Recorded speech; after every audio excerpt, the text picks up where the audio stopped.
Hey everyone, it's Laura. Thank you so much for joining me today for this hillside English cottage tutorial. I am Laura and I'm a professional artist, and today I'm going to show you a couple neat techniques in this Strathmore softcover sketchbook that I have. We're going to be working in gouache solely, and the gouache I have on my palette is all Winsor and Newton, and I will link below the gouache as well as the paint brushes that I'm using, like this MOP brush, as well as the sketchbook that I have that I'm using. So let's get right into this. I am picking up this beautiful cerulean blue with this beautiful squirrel hair mop brush.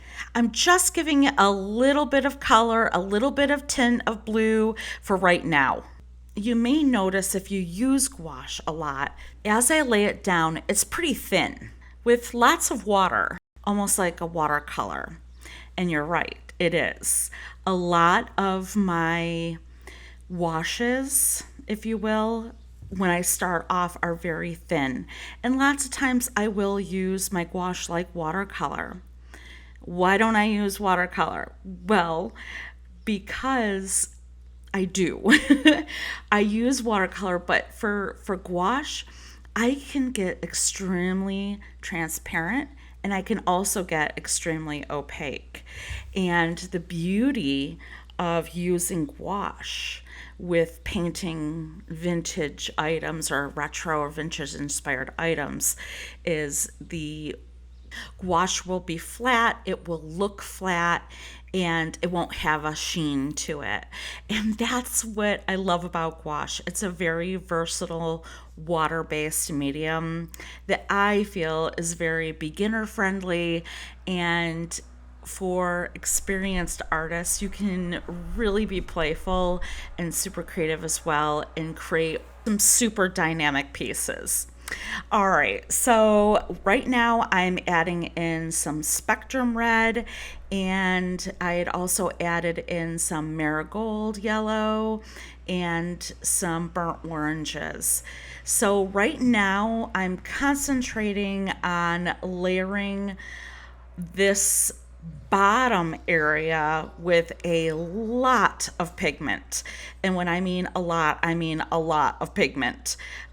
More pigment than water on your brush, because the technique I'm going to show you, if you haven't already used this technique or if you haven't already seen this is like the wow factor. If you're looking to create some rocks, some granite, or some textured areas. It can be like old plaster or anything that has a very random texture to it. Whether it be little or a lot, this technique is superb, and I'm going to tell you what we're going to do, but we're what you're going to want to do is, again, layer it up. And so I'm using a random palette right now. I'm choosing blues, I'm choosing the yellows, and I'm choosing the orangey reds. So I've got highlight colors, I've got mid-tone colors, and I've got dark colors. So adding in random dots, blots of different colors on your palette. And we're not looking for any specific shape, any specific design, any specific details right now. We're just laying down colors and random patterns, and don't be afraid. Do not be afraid to add in color over the top.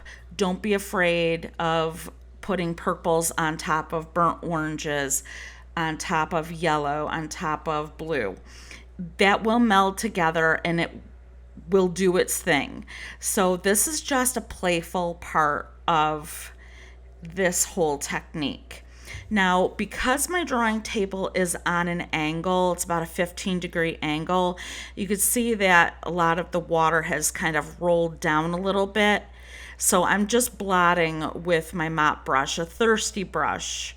So it's damp, but it's not wet. And it's going to pull up some of the pooling areas at the bottom. You can see the granulation of the gouache on the paper, and that just emphasizes this technique. So here we go. Everybody pretty much has plastic wrap.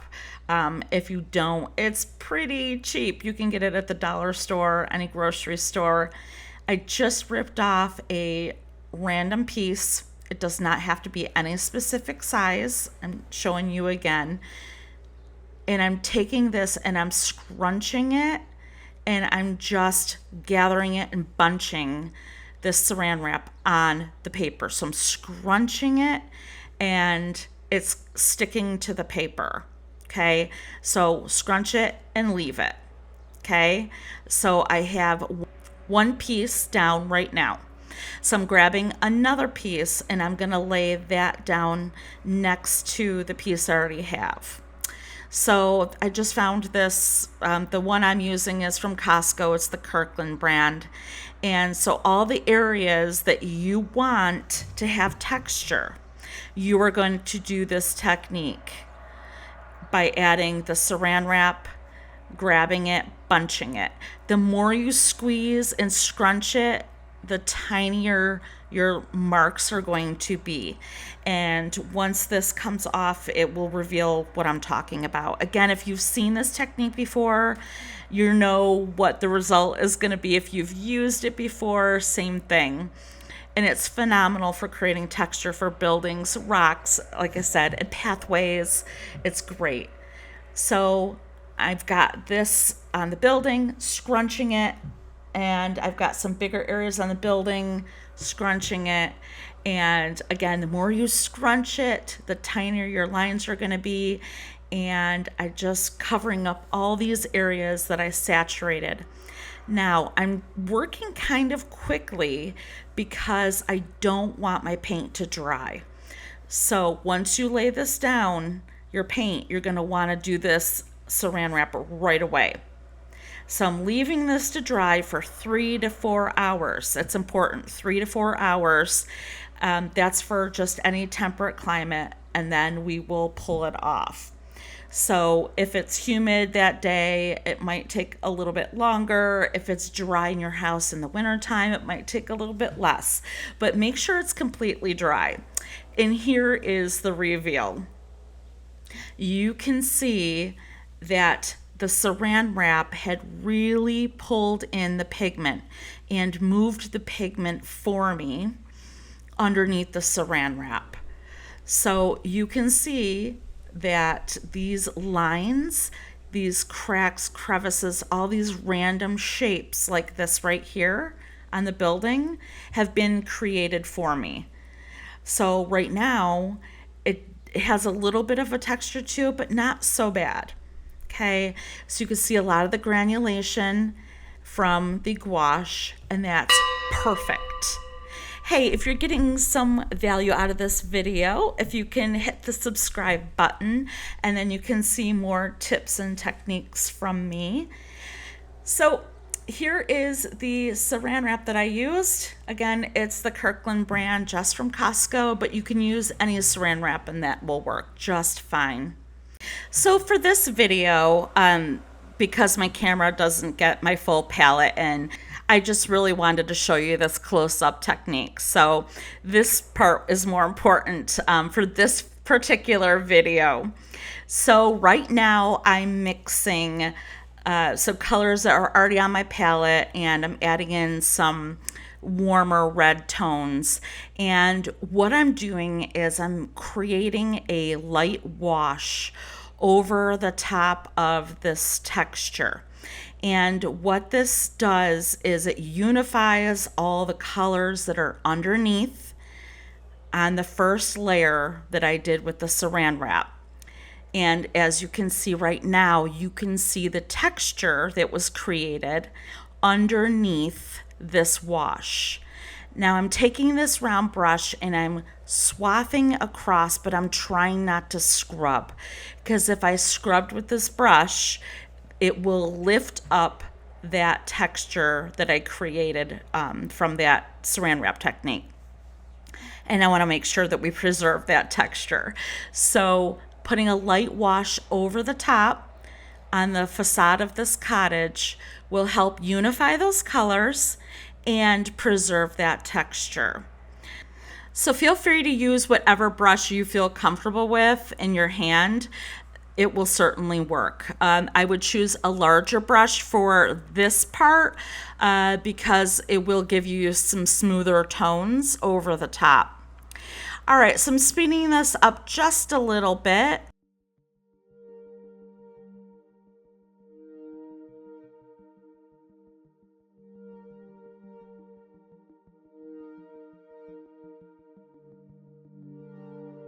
So the peak of this cottage is just a little bit different. It's almost like cedar shake or old dry wood. So the facade, the front of it, looks like that old plaster that has been painted throughout the years. So we'll get into the details later on in the video for that.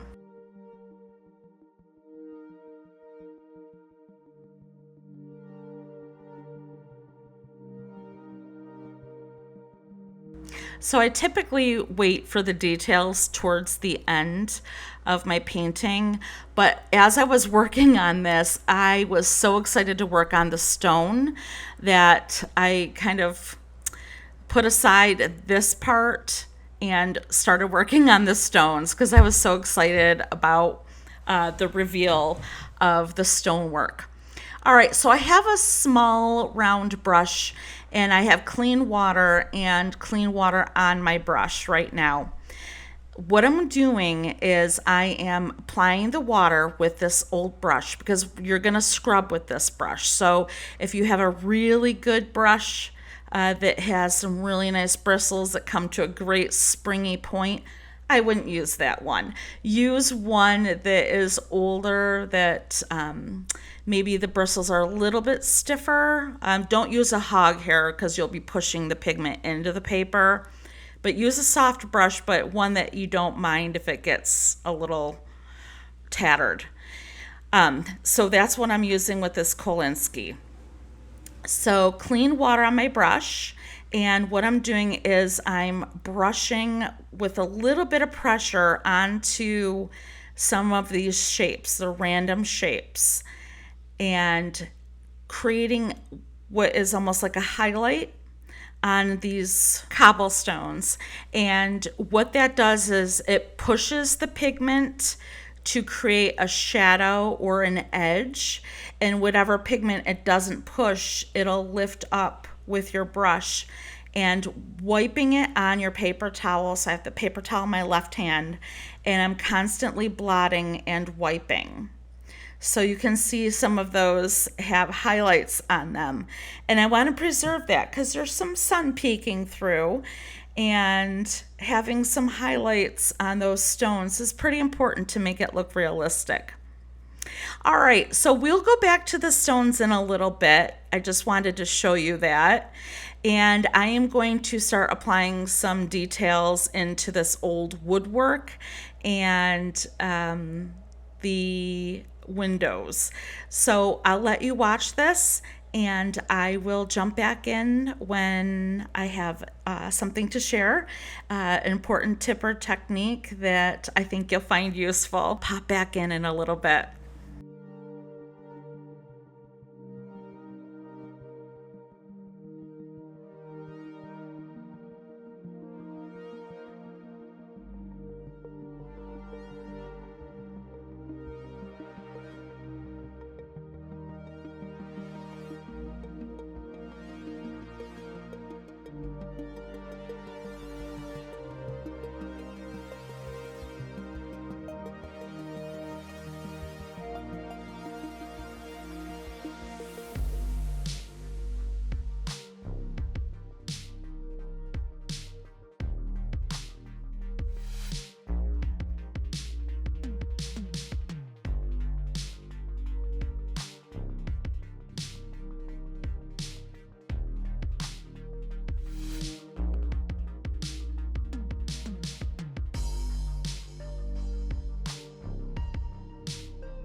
All right, so here we are, we're gonna get into the stonework. So because these shapes are very random, it makes the stonework look natural. If I were to draw individual stones, I know I had at the very beginning some light stonework with my pencil, but if I was to paint and draw out very individual stones, I wouldn't have been able to, and this is just me, I wouldn't have been able to draw my stones random enough to make them look natural. I hope that makes sense. For me, this technique gives me almost like a blueprint, an outline, if you will, of what these random stones look like. And I hope that you are going to try this technique if you want to paint some stonework or anything that has texture to it, because it's so much fun. So I'm outlining some of these stones. I'm adding in some thicker gouache over the top of some of these other ones, just to, again, unify some of the colors and to create this walkway. And adding in some of these neutral colors helps unify the colors that are underneath. It gives it a little bit of color popping through, but it also helps it look like cobblestone. So making the gouache a little bit thicker right now and getting away from more of the real thin washes. It's right now I'm making it to be a little bit thicker than milk, maybe like buttermilk thickness, and just adding in layer by layer. Now gouache, the white will dry dark, and the dark typically dries light. So if you've never used gouache before, that's just a little bit of a reminder that when you're using it, you may have to put a few layers of white down, or if you're using, say, a zinc white that's a little more transparent than a permanent white, you're going to have to put a couple layers down. So all depends on your painting and what you're looking for and what you're looking to do with the white. So this area here is in shadow to the right of the building. So I'm adding in some darker colors over the top to put it in shadow. And this pathway was highlighted by some peaks of sun coming through that little building in the back over the trees. So again, I have this smaller round brush and I'm outlining some of these stones. I'm putting highlights on them to make the like they're sun-kissed. And then I'm adding the shadow in based on the shape of the stone left over from the saran wrap technique. So the stone will look three-dimensional. So I'm going to let that dry and then I'm going to come back to it, because sometimes when it's really wet, the paint and the paper, once when you try to add layers over the top, it just mixes in instead of laying on top. So I'm letting that area dry for just a little bit, and then I'm moving on to other areas of this cute little cottage.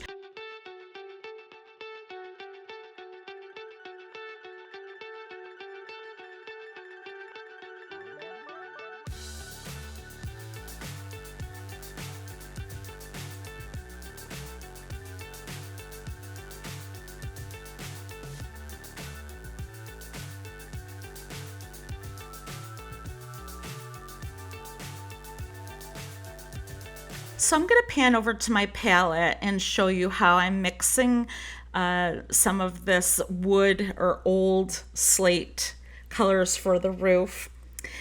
So the colors that I have been using, that I've already applied down for the wood and that I have been using throughout the piece so far, I'm adding color into that mix. So the colors that I've been using, I'll take new color, the reds, the umbers, and the burnt siennas, and I'm just mixing right into that same color. And by doing that, these colors will harmonize together versus looking something totally separate. So this is how I'm getting these wood colors to look like that they go together. So adding color into the same pool, mixing it up every single time.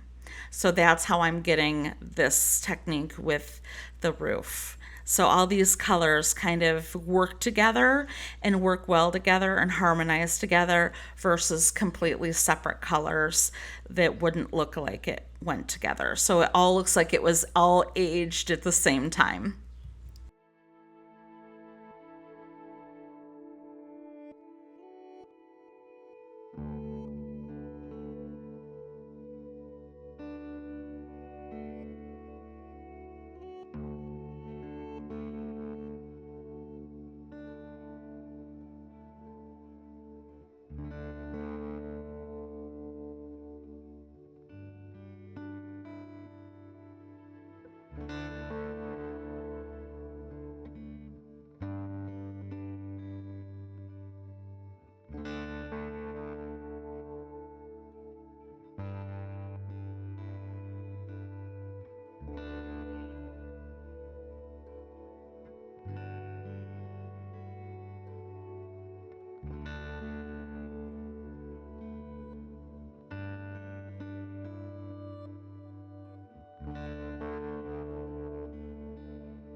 So I just want to make a note right here. The windows, especially this one right here on the front, the color from the first wash that I laid down is peeking through those windows. It makes it look like the lights are on inside, that it's warm and cozy, and a lot of these cottages were dark inside. And it gives just a little pop of invite into the painting. So I just wanted to make a mention of that. Also, this corner right here of this gable, I'm adding in some light gray to push it back into the background a little bit to give that atmospheric perspective. Because if it was too in focus and too up towards the front, it would make this cottage look tinier and small, and it wouldn't look believable. So the point of view from this is that it's up in, like you're looking up from the bottom of this hill. So that peak that I'm working on right now would look like the sky is cast around it and it almost disappears just a little bit. So that's a little bit of a tidbit as well.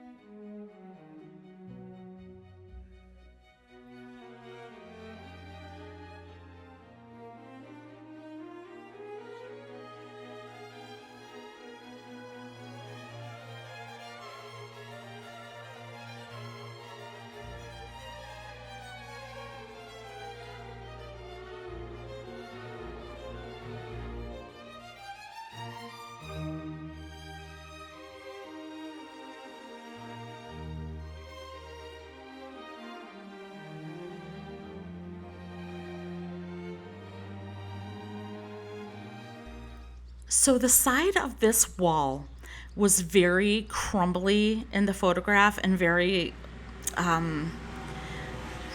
do I want to say? Lots of little bits of stone, like all piecemealed together, like over the top of each other, layers and layers from like hundreds of years of work.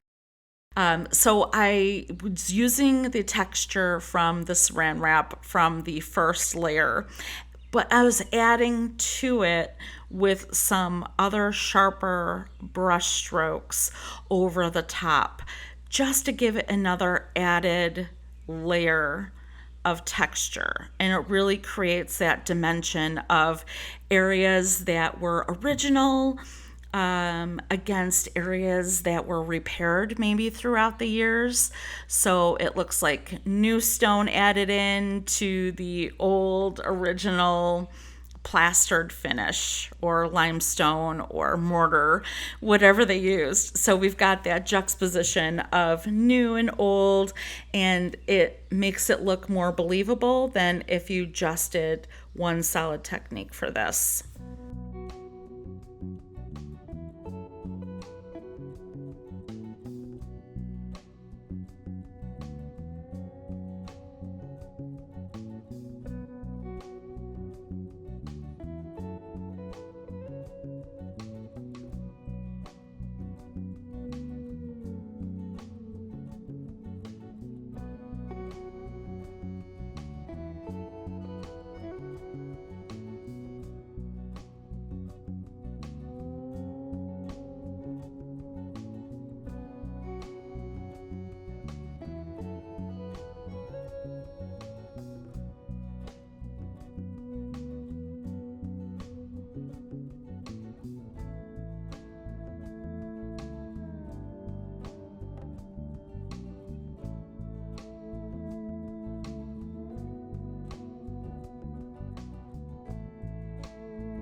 Okay, so we're nearing towards the end of another fun illustration.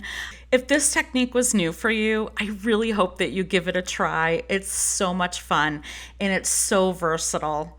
I really appreciate you watching to the end, and I hope you got something out of this.